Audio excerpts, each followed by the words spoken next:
Well, welcome back, everybody, to Fresh Pressed Live by Juicing.Systems. I'm Alex. I'm going to be chatting with Remo today, who's our founder and technical expert. How would you categorize yourself, Remo? Tech support? A little bit of everything. Whatever needs to be doing, right? Yeah. The company gnome, too, I was called today. Was it a compliment or? It was kind of a joke.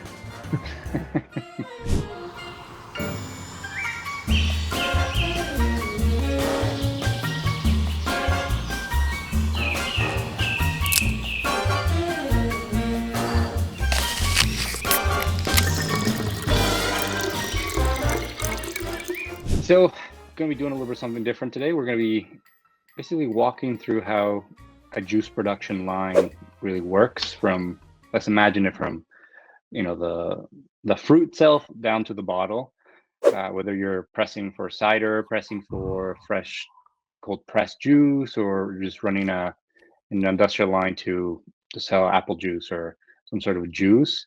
We will go through each piece of the equipment so we can kind of start fitting it together and we can understand the process of how the right setup can actually change everything in a production line. But before we get into any kind of specific machines, can you give maybe a quick overview of maybe a basic, let's set the ground, like a basic juice production process from, let's just say you either have an orchard or you're getting pallets of apples, and then start from there into the whole process down to the bottling line. Okay, so we're talking about fresh juice, obviously. If we're talking about hard cider, then there's a fermentation process involved. But basically, you receive the fruit in some sort of packaging. You have to adapt you have to adapt the equipment to the form of packaging you pull in, and then it also depends of the volume that you pull in. But you have to have some sort of receptacle. Then the fruit usually goes through a washing and or sorting process. So there is either just a wash if the fruit is very clean and good and has been pre-sorted, comes from a sorting line, or there is a manual kind of sorting out, and then usually a wash with a parasitic acid, and then it gets ground up and then it gets squeezed. And from there, there's different ways of making it food safe. So it has to go through a process of food safety. Usually it's stored in a tank, kind of buffering or overnight or however your process works.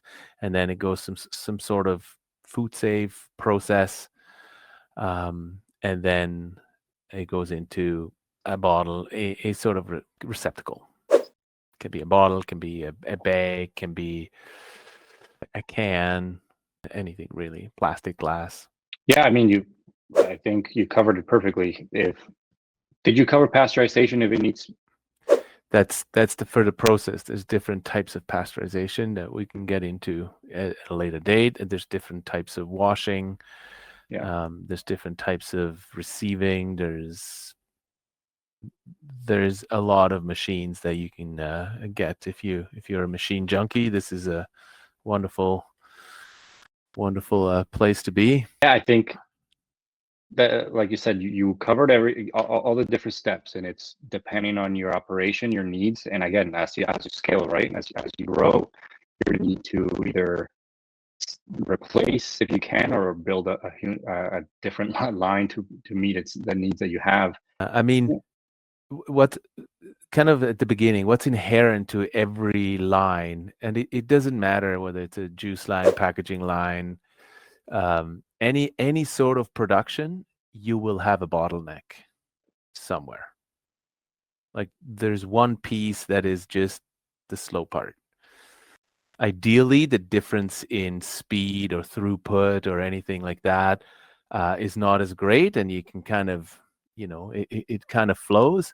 But there's one piece of equipment that will be the bottleneck, and that is true for any kind of production. So a good line has a a very slight difference of the bottleneck to the actual performance of the rest of the machine.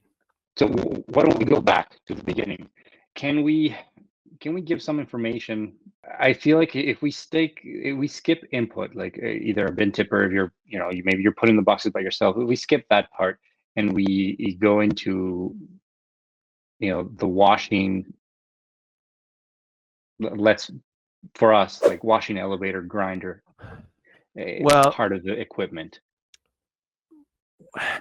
yes, we can, but I don't know who's watching this, but there is the small performer that collects in bushel bins or in bushel boxes, 40-pound bins or something like, or boxes like that, something like that, or it depends what you're pressing. Sometimes blueberries, they come in 20-pound boxes.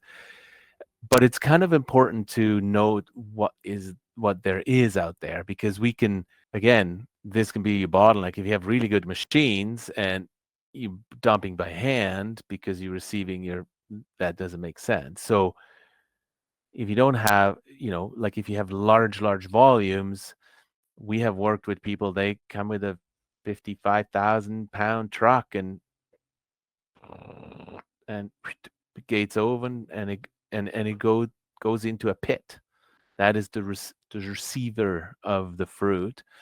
And then, like we have a bunker where we have a forklift that just tips the bin. It's relatively fast. We do every 2 minutes, we do a bin. That is those options too, and there's different sizes of those too. Or you have your bin tipper. If the apple comes in an orchard bin, you can just tip it up. And there's a multitude of ways of bin tipping. But there is the hand bombing to the bin tipping to with a machine, to the bin tipping with a forklift, to actual pits where whole 50,000-pound trucks will empty into it, or so that's kind of the range of scales that we're talking about. And then if we want to keep going, we can go to the sorting, kind of washing, treatment of fruit. And there as well, it's if you press only in season apples, you're a small farm, they come off the tree, you have a farm gate, kind of, maybe a little bit of an attraction, maybe petting zoo, but mainly your season is September or mid of August till, Thanksgiving around now. You most likely have really good apples, and you most likely do not need a sorting table. That means there's the fruit doesn't go onto an inspection table where person 1, 2, depending on the speed of your outfit, where they pick out rotten or damaged fruit, which inadvertently happen if they come in bulk. So if you're relatively small and your throughput is relatively slow, you can directly dump a bushel into a water bath. It washes the fruit enough. As it goes up the elevator to the grinder, you pick out the one fruit every 5 minutes that may have damaged or a bird peck on it or whatever. So there's those operations that are very basic, and they don't need much. If you have bigger operations, they have sorting tables. They have even flat sorting tables, or even better, they have a roller sorting table where as the apple goes through, it actually rolls. For us, we have one of those. If we see an apple go through and it doesn't roll, it usually means that a part of it is rotted out and then it just runs of the roll and it doesn't actually turn, which is a good indicator. And if it turns, you see a piece of rotting, you pick them out and you throw them in a bin, off they go. So those are the different sorting conveyors. There's optical sorting too. Obviously, those are the very, very big outfits that are fully automated. There's an optical sorter that just any rot goes out, any bad apples goes out.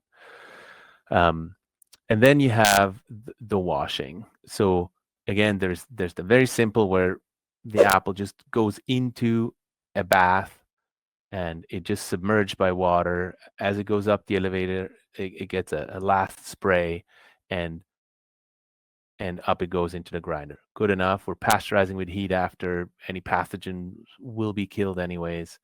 And then there's the ones that are a little bit more robust. They may have a greater reach in audience. So you want to be a bit extra safe. You want to, you may go into stores where you have, shelf life requirements, where you want to kill as much mold spores as you can. So we get to it later in the pasteurization piece. We can with pasteurization we can kill a lot of pathogens, but there's pathogens like mold spores that are not being killed by heat. So we need to chemically take care of them as good as we can. There is no, again, at these kind of scales, there is no 100% guaranteed. If you want to go 100% guaranteed, you ultra heat pasteurize, and that kills everything. It also kills your flavor. Yeah. But so sorry. Yeah, no. If we go modular, go a little more smaller, in the grinding and preparation, I want to understand a little bit more of, is there a right choice of preparing? If we're talking about apples, let's talk about apples right now. Like you said, good apples, you just pick them. Is there a better preparation of the apple that is critical that we've seen, that I don't know if comes more yield, more ease, something better for when it goes through the grinder? I used to work in computers, and there's a saying that if you work with databases, garbage in is garbage out. The same is true for food production. Like if you have a bad starting product, you're gonna get a worse result. And it is. I mean, I'm no food scientist. I'm a machine guy. I've seen a lot of places. I go to a lot of places, but I'm not an expert in processing. If you wanna, again, if you have a wider distribution, if you have shelf stable requirements, you need to be more careful with what you take in. Like you have to make rules. Like if you see more than 2% rot when a bin comes in, you cut it.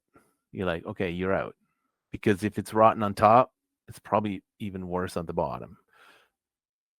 But there are also things you can do. So what we do, we have a relatively robust treatment of pre-grinding treatment of our fruit. So we run through a sorting conveyor. We pick out what we can. So in the rot, there's patulin, there is mold that we don't want in the juice. Again, we can kill it with heat, but it also spoils the juice more. So what we do is we run it through a brush cleaner. So we have brushes that brush the apple, they roll the apple. If there is rot, if there is mold, there is a good chance that it gets brushed off. In addition to that, you can have, and we have that too, we have a higher force blast. So we have jets that, I think there's like 5 or 6 rows of jets that as the apple goes through and rolls through, it blasts down on the apple and helps shear off any rot that the brushes may not, the apple might be rotten inside a bit, and the brush doesn't get that deeper inside. So that has a higher chance of actually getting to that. And then in addition, our system is a recirculation system. So in addition to that, we have a parasitic acid water bath that we spray these apples with. So that means we chemically attack the pathogens as well. Because our concern is patulin and mold spores, or molds in general. And so if I can chemically attack them, then I I have a higher chance of killing these pathogens. After that step, I submerge it into a bath, and there, the bath is used to float the apples forward. If there's anything on there, um, you know, it the and it washes off the parasitic acid too. Because we use a rinse concentration. So you can have no rinse concentration or a rinse concentration. So we use fairly strong. In the bath, when the apple is pushed towards the elevator, we then have 1 or 2 bars of fresh spray. So as they go up, they are now sprayed with fresh water to make sure that if they're like, the bath gets dirty over time, like there is stuff that is pushed into that bath. As it goes up, the last thing that apple sees is a spray of fresh water. So in this way, our intake helps us eliminate as much pathogens as possible before we actually make juice. So garbage in is garbage out, less garbage in is less garbage out. We distribute into stores. We can't afford to have moldy juice, basically. Like that's a recall that is extremely expensive. We don't want to do that.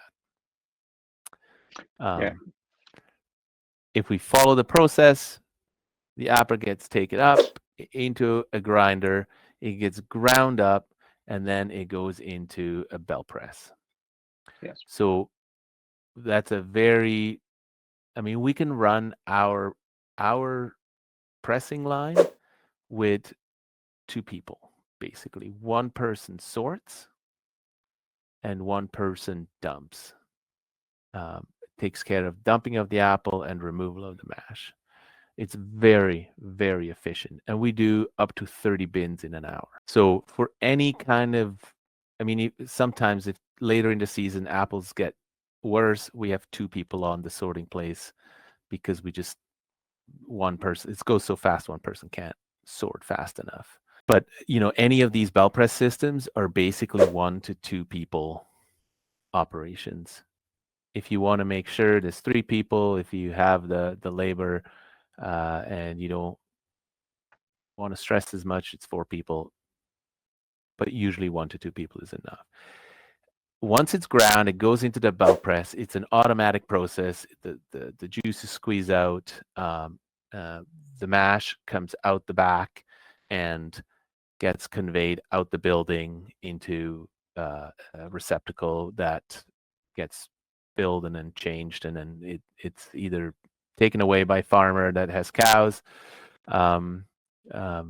We produce 30 of these bins in a day, and we have farmers that come and they love that stuff and they just pick it up and away it goes, feed their cows. It's beautiful. And then the juice, so that's the discharge end of it. The juice itself flows into a screen.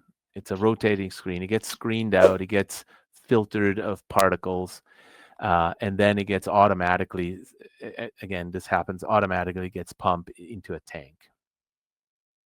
Sometimes, it depends what we're doing, we pre-pasteurize. We give it a short blast with heat. That does a few things. It helps with preservation of the color. It gives the mold spores a bit of a kick. We leave them hanging in the tank, and then overnight we cool it down in a tank, but the mold spores have a bit of time to grow if there's any left. And then the next day we heat pasteurize them again. So remember, we can kill mold, but we can't kill mold spores. So this way we tickle the mold spores, they start growing into mold. The next day we kill them with heat again.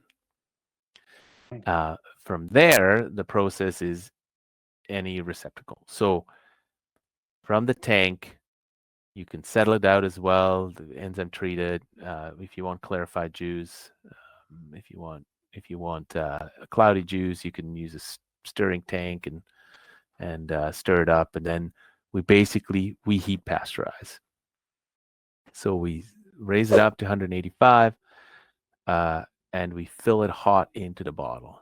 And that means we achieve shelf life. Think of it like canning. Hot content into a jar, close the jar, shelf stable.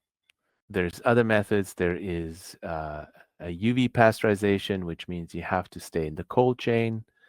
It kills pathogens, but it does not kill yeasts, or not all of it. In the bottling process, you introduce yeast again, unless you have you get into details here. You have a extended shelf life filler, which works under a vacuum atmosphere where there's no yeast in there. There's yeast filters and all kind of stuff. So there's no ambient air going into the place where these the filling happen. But usually UV has no shelf stability. You have to consume it within a week or 10 days, and then or you freeze it. Heat treat it. You can fill into bottles. We do bag and box mostly, which is like the wine bags, and that's a beautiful product because it allows you to have a larger volume. So we have a gallon bag, and when we started this, the objection was often, "Oh, I never drink that much."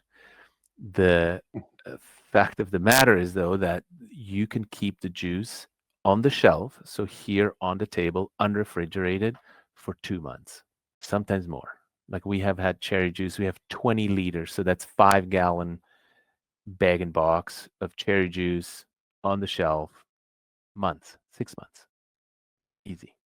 It just stays good. And the reason for that is the valve or the bag, the wine bag, is such that when you dispense, you have it in pouring position, you dispense it, the juice comes out and the bag collapses around the juice. So remember, the part that spoils the juice is the yeast, and that is in the air. Ambient air has yeasts in the and they get into the juice when you open that bottle and you start pouring, you close it again. Well, there's yeast in there now, and now you start having fermentation. Well, with this bag, that doesn't happen because the bag collapses around the juice, and you can just keep it. It stays pasteurized as long as there's no air going in. We have had client, they turn the bag up and they squeeze the trigger, and the juice sucks in a bit of air. Well, then it's done. But generally, if you keep it in pouring position, it's a beautiful thing. So, and that's then the end of our product. So you fill it into a vessel and close it up and sell it. I mean, that's a game changer, right? That kind of level of stability. Yeah, nice. I want to double click a little bit on back to the choosing the right pressing equipment. Obviously, we're talking about our presses as an example, because we were using that as an example. But how do you match we sell different sizes of elevator presses and grinders with different sizes of mills. How do you match the right size of and equipment of intake to the pressing? Some people want to buy one machine from a different distributor to another one. So, like, if we were just doing a cold inspection, like, how do you decide between choosing each machine to make it come together? I mean, every machine has a throughput, has a nominal capacity. And anybody that is in the Apple industry knows that is a very wide spectrum. Good apples, lots of throughput. Deteriorated apples, soft apples, very painful with any kind of press. Like you're trying to mechanically squeeze something out of it, it's going to be hard. How I choose it, it's with those numbers, and those numbers really come from the client. For example, so short answer to your question is you look at the spec of the machine, and that gives you the throughput that you want to have. But how do you determine that throughput? What should that be? That depends on the client's needs. I can go into that if you want me to. I mean, quickly we can cover it. How you would choose to, because so what I'm trying to cover is maybe you don't, maybe you're not considering, and maybe you don't have like an industrial automated machine like a belt press. So to them, to people like that, like maybe they're thinking of it of a little bit different. Maybe I can keep the same elevator grinder that I have, or like what is throughput if one machine can't handle what the other one can? Yeah. So one is the bottleneck. Yeah, One of it will be. exactly. So, I mean, we do have systems that have intake systems, and they have a press, a rack and cloth press. Goes in, they pump it in, the rack, they stack them. This is very labor intensive. There's a generation of farmers that is aging out. I can't work so hard anymore. Basically, how much can your equipment handle it before it? And so what can the what is the intake that deliver basically? So if you have a bin dumper and you have an elevator that brings 2 tons of apples an hour to your grinder, but you have a really small grinder that is very inefficient, that only does a ton an hour, well, that's your bottleneck. And that's how I would size the machine. Unless, but again, it's not as cut and dry. If the farmer says, or the processor says, the client says, I would love to upgrade it, it really comes down to what they want to do. So an example, I have a cidery, hard cider, but I have no cold storage.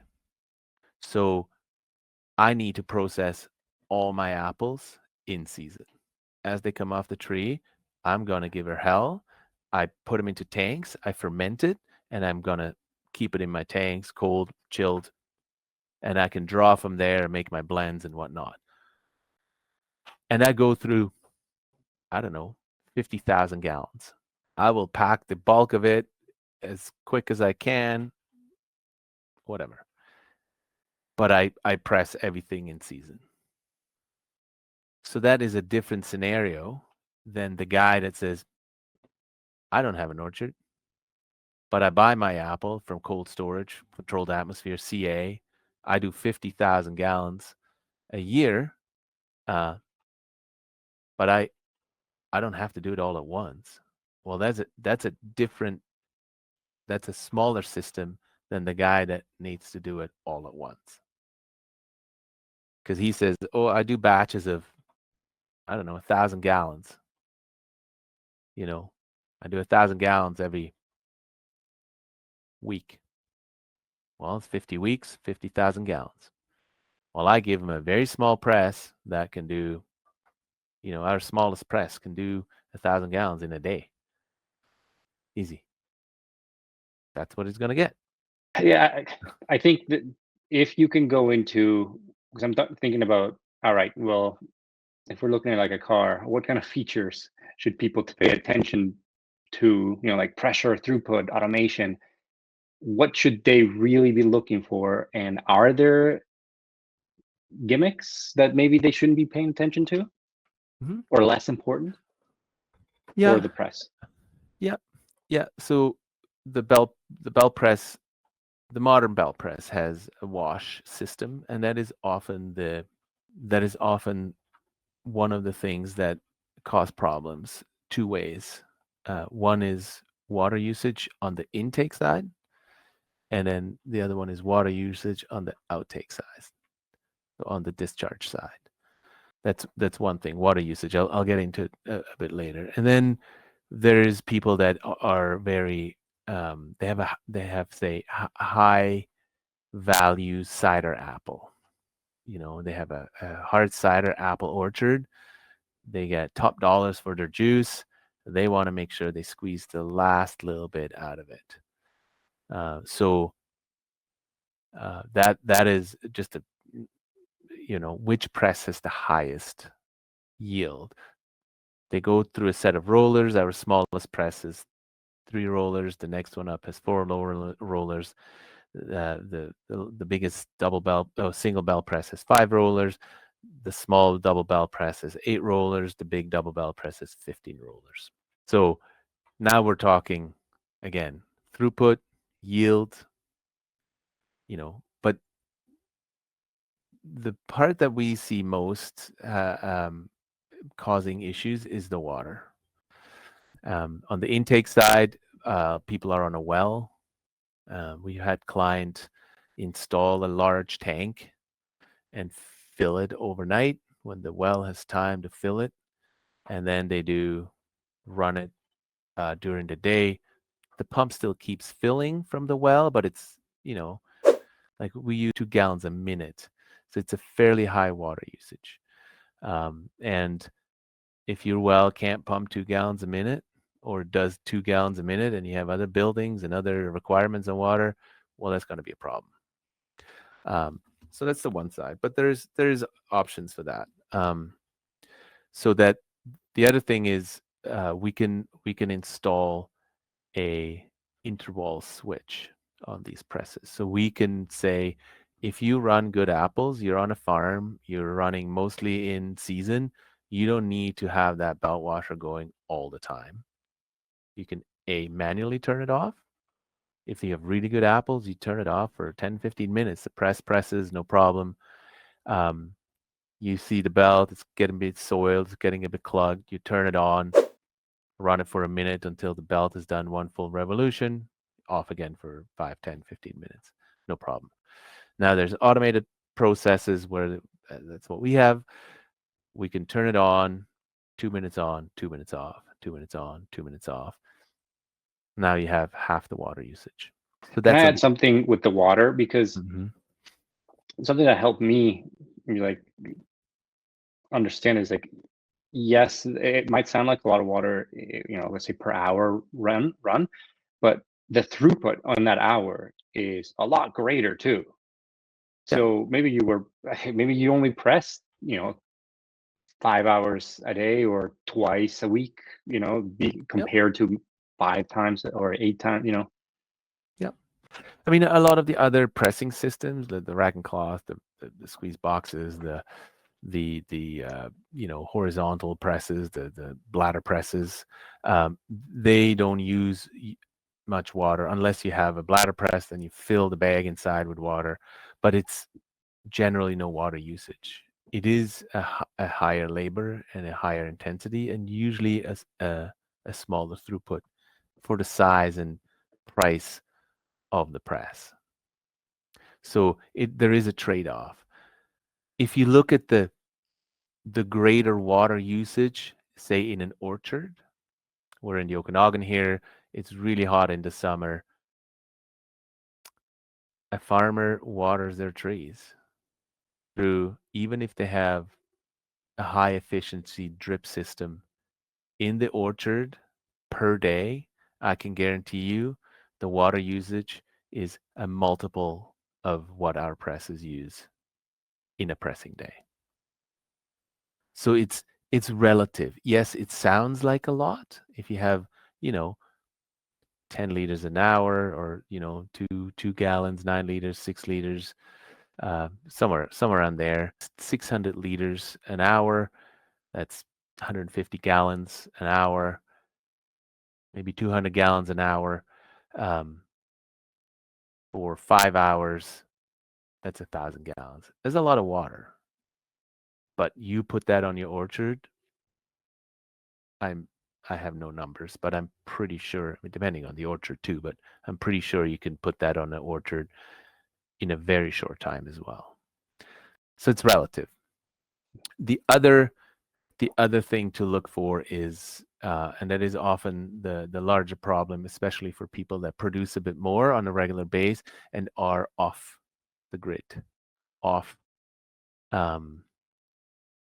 sewer. So if they have a septic system, you now have to do something with this water. So if you do a few pressing days, goes into your orchard. Again, no big deal. We have clients that do quite a bit of pressing.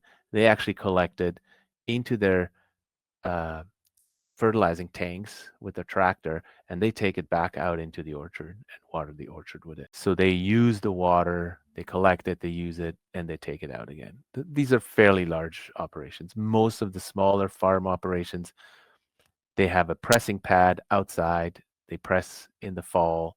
Once the pressing is done, press goes into the storage, wheel it back in, and the water just runs off the pressing pad into the orchard. Not a problem. It's not a bog.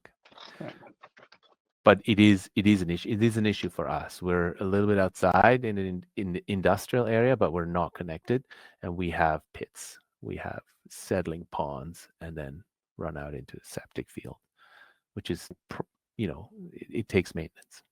So that's one of the things that you have to look for. And again, for larger operations, it can be quite problematic. Right. I mean, this one's a little hard because you can do so much with just a bin tipper, elevator, and a single bell press, and that's 3 machines right there. But what kind of mistakes do you see people? And you covered a lot of them, but maybe you can add a little more tips. What kind of mistakes do you find people are doing where creating their layout? Any layout mistakes for their pressing line? I mean, you can impede yourself quite a bit by you know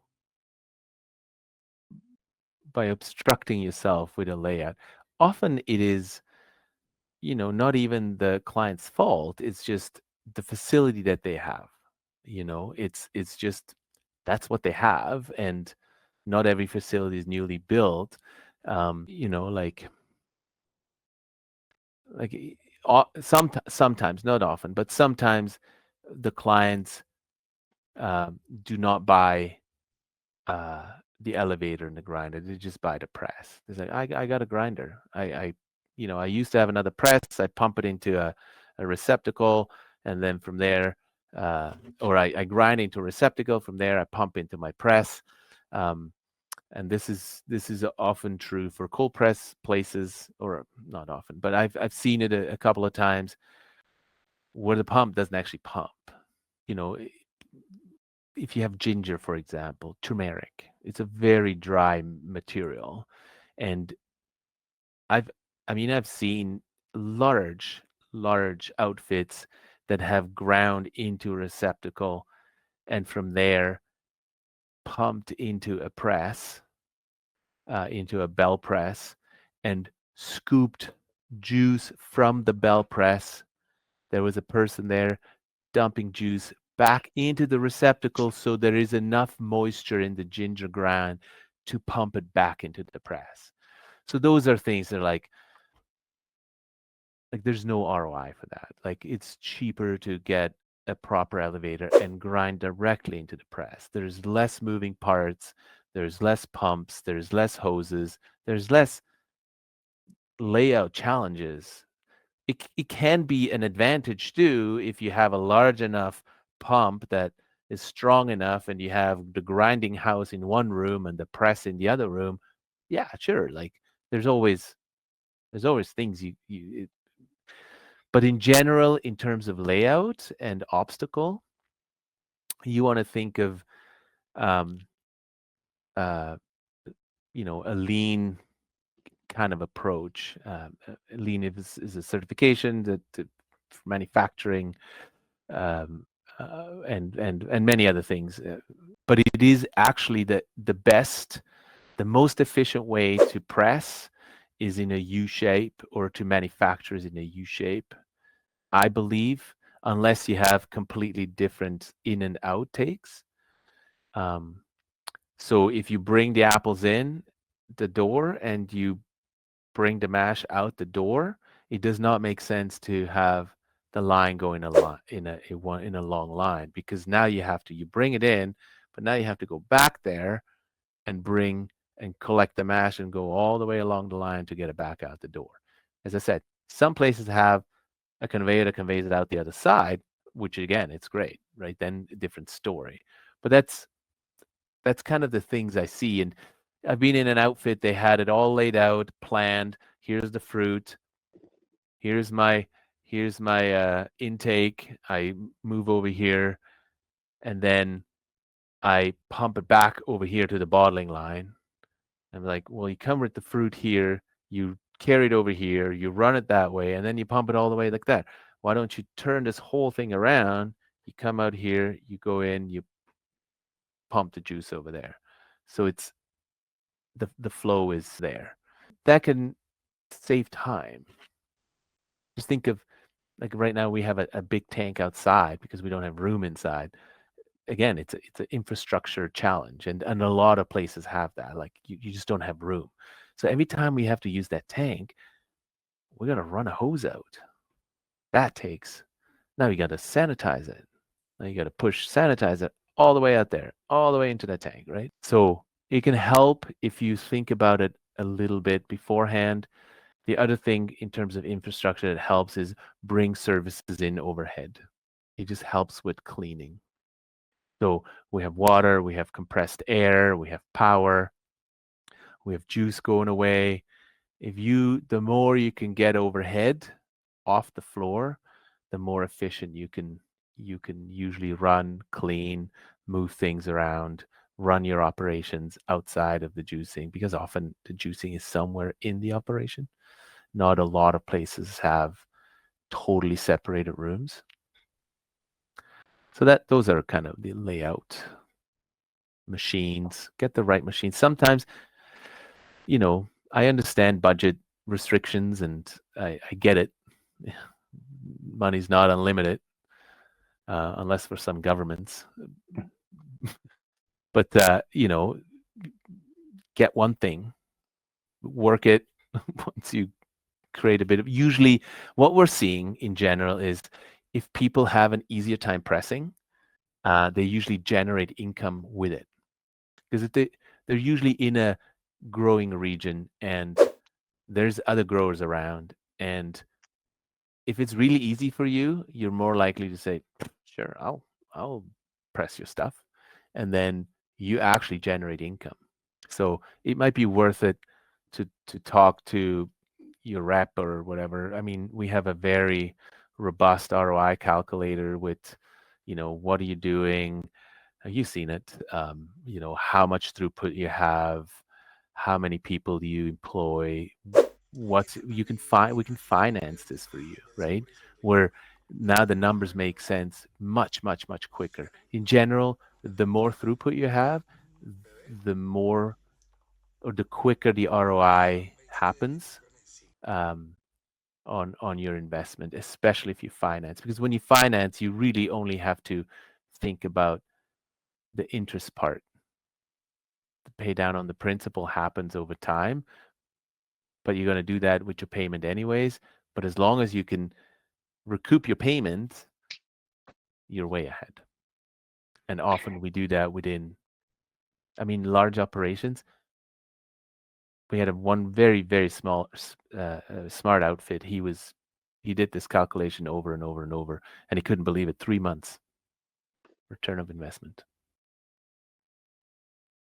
He had 3 small squeeze boxes and 6 people running around 12 hours a day, 1 big double bell press, 6 hours a day, 2 people, and pushing double the volume. Super easy ROI. I think, can you explain?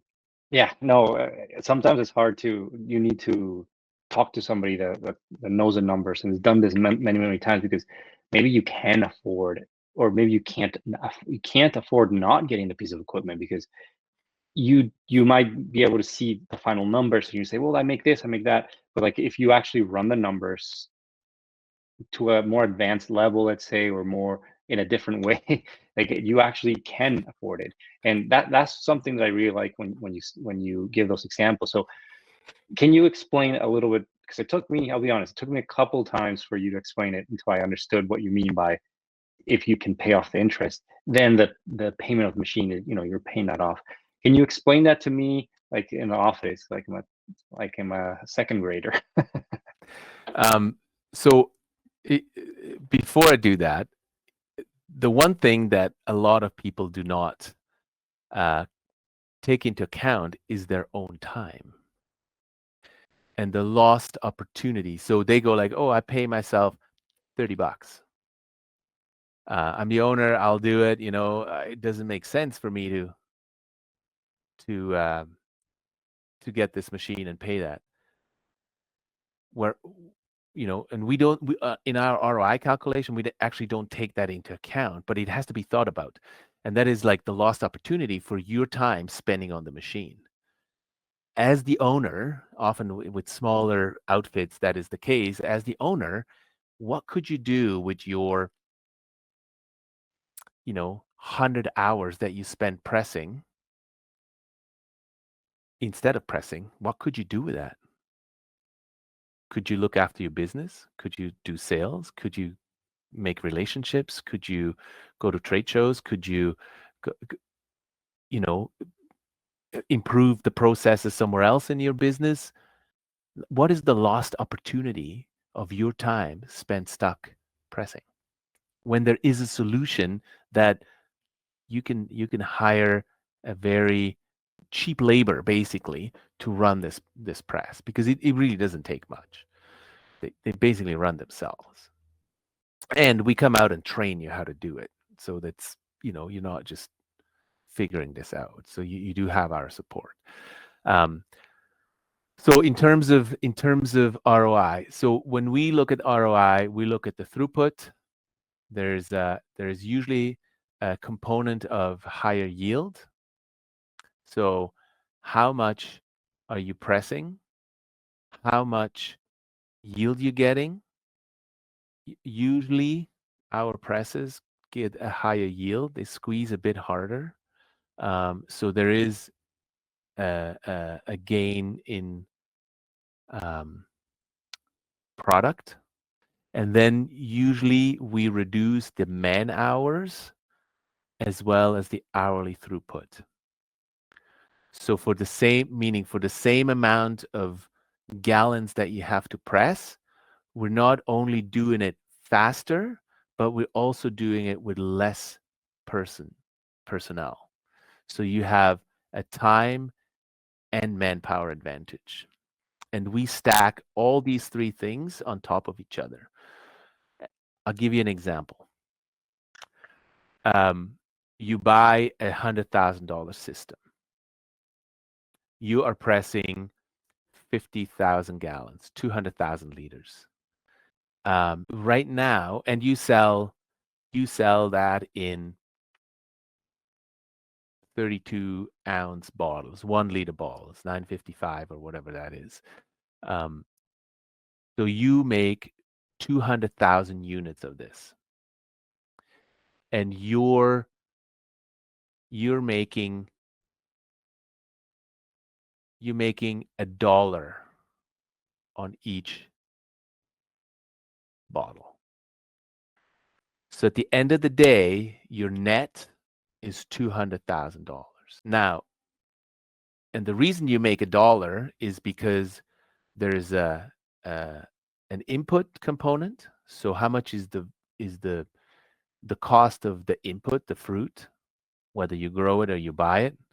And then how much is the cost of your labor in terms of time and amount of people needed?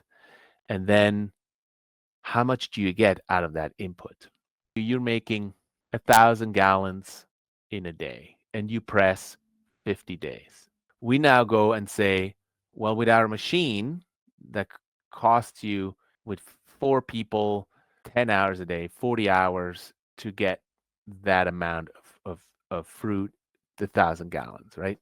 So your gallon, and say the person 40 hours cost you $20. So that's $800. Say $1,000 to get 1,000 gallons, right? So that's this is very rough math. That's $1 a gallon in labor cost. Let's do 2,000 gallons with half the people with 2 people instead of 4. That is 25 cents a gallon. I didn't do math. People are going to be saying, give that man a pencil. So your gallon now costs you 25 cents, a quarter. So if you make now your labor cost per gallon, so your profit was $1 before, your profit now is $1.75 because the gallon doesn't cost you $1 anymore. It costs you 25 cents. So you now take 50,000 gallons and you times that by 0.75, $37,500 just in labor cost. That's it. Just in that, you have saved $37,000. This is an extreme, like when I look at these numbers, it's quite extreme. Like, maybe it's a quarter of that. Maybe you save 25 cents. So we can do $50,000 times 25 cents. That's $10,000 you have saved in labor cost. Now you say, oh, that's not that much. That doesn't pay my machine. Correct. It does not. But what it does pay, so if we get a 2% higher yield on $50,000, we get another, even if usually it's a bit more, but let's go, very conservative, 2% higher yield, $50,000, that's another 1,000 gallons of juice extra. You make $1.25 per gallon, right? So to your $10,000, you can add another $1,000 just because you have more product available through the higher efficiency of the press. So you're at $11,000. Now, the way I look at this is I have a lease payment on this machine that cost me $100,000 of, let's go high, 10%. My interest on this $100,000 is $10,000 per year. 10% interest, correct? Mm-hmm. And so the $10,000 that I saved through my labor cost, that goes towards paying that interest. I will, the principal, I will pay regardless for a new machine, right? Whether it's out of pocket, with tomorrow, whatever, you're going to pay that number. You're going to pay that regardless. But I have now created so much efficiencies, and this is where a lot of people, so this is zero sum game. The advantage is I can press way more. If I press the same amount that I pressed before with the same amount of people, I produce 4 times more juice. So this number now becomes, like if you have capacity constraints, this is a no-brainer because I can press way more in the same amount of time with less people. So the ROI just starts going up from there. So this is a break-even situation, 50,000 gallons, whatever. The other thing that people don't think about is, well, I now have freed myself of 20 hours. What can I achieve in 20 hours? How much product can I sell in 20 hours? Well, that's a different story. And you can't put a price tag on it, really, but you free yourself up. So that's how I calculate. My potential to growth is there. I cover my cost. I don't have extra outlay. I pay either my guys to do the press or I pay my interest. And this way I make juice, I can't grow. That way I make juice, I can grow. I free up my time. So that's how I think about it. Yeah, if I can put it on my words, maybe it'll help other people with my type of brain. Like you said, Please. you're going to pay the 100,000 either way. Yeah. If you want that piece of equipment, you can pay it. Let's say you're putting away X amount of money each month, and you can pay it in 5 years. In 5 years, you'll be able to get it. Well, if the efficiencies of getting that equipment now instead of in 5 years covers the interest payment of the loan, you just saved 5 years of working faster, opportunity of what can you do in 5 years? A business can explode in 5 years. A business can double or more in 5 years. So again, the opportunity cost, if the efficiencies, just the efficiencies, not the expanding of the business, can pay for the interests for you to get that piece of equipment. If it can do that, then you just got to ask yourself, why are you waiting for 5 years or whatever, saving away to pay cash? Yeah. Yeah. No, we see it here in our facility. Like, if we hadn't gotten this equipment, we could have not landed certain contracts. And that's, a lot of, so this is the scenario I made is like a farm selling juice or cider. If you are a production facility, well, this is a whole different ballgame. Like in our like we fill tanker trucks. We could have not done that on our old machine. No chance. So all that opportunity is lost. It's not even there. So yeah, I mean, what's the opportunity cost? So if I may plug, if I put in a plug here, we Yeah. just secured lenders across in North America, Canada, the US that give us favorable rates. So if you are on the fence on this and you see this video, or I mean, you're going to post it on YouTube, come talk to us. Our team is very sharp. I mean, I'm probably the dumbest member of the team, and I surround myself with very good geniuses here.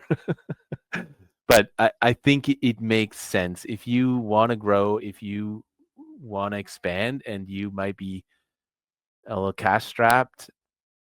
We do have the connections. We have internal. Well, it is external financing, but we have relationships that can help you, and there is a pre-approval process that doesn't, you know, affect your credit score or anything like that. So come talk to us. The other thing, that plug that I would like to make is our support.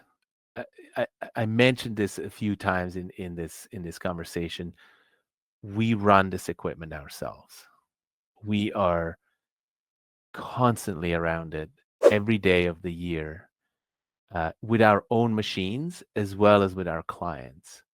We have a very, very, very good grasp on these machines and our techs. All our techs that work here, they have exposure to the same machines. They work in the production line. They know the processes. It's another plug. If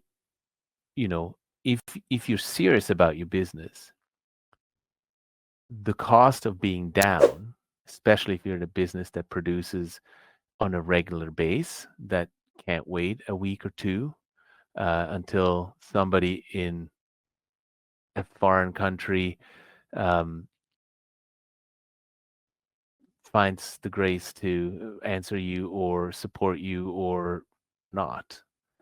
We know how hard it is when you're down. We know how important it is to be up, and we do not have a 24-hour call line, but we are answering every call every day, all the time. And we have a vast amount of spare parts here in stock. And if not, we can direct you to where to get them. A lot of the parts on our machines are actually North American sourced. A lot of the electric parts are Allen Bradley. Bearings are standard bearings. Belts we have in stock. Special parts for the machines we have in stock. So we stock a good amount of spare parts. That's my second plug. Perfect. Yeah, I mean, I don't know. That was great, Remo. I enjoyed it. I like when you give lots of information. I think I'll double down on your plug and I'll step aside and say, as a business owner, as somebody that's running a business, if you can speak to or work with somebody that's been, if not ahead of you, at least in a different way has experienced different years with you in the same industry, give you that information without you having to experience it, I think that's a win, right? I don't know if I explained it right. Like if somebody can help you get to where you're going sooner because they've already been there and have the knowledge, and they can sell you the equipment that you that you're purchasing and be there, not 24/7, but almost. Yeah. I mean, Yeah. We get that as a feedback a lot. We get that a lot. Like, look at our reviews on Google. We don't handpick them. Google reviews, I mean, these are all our clients that, can we do it right for everybody all the time? Probably not. Do we screw up sometimes? We forget an order? Yeah, it happens. But in general, the drive and my direction to all of my team, and you heard that a lot, is support is our big overarching umbrella that we strive for. Anybody can make machines, really. I like to think ours are a bit better, but the support is really what makes the difference. Human touch. We're not machines yet. Yeah, no, not yet. Well, and like I does it cost a bit more? Are we the cheapest? No. I don't work for a suntan. Neither do you. Neither does anybody, really. I mean, I like what I do, and Nathan said to me once, like if you like what you do, you never work a day in your life.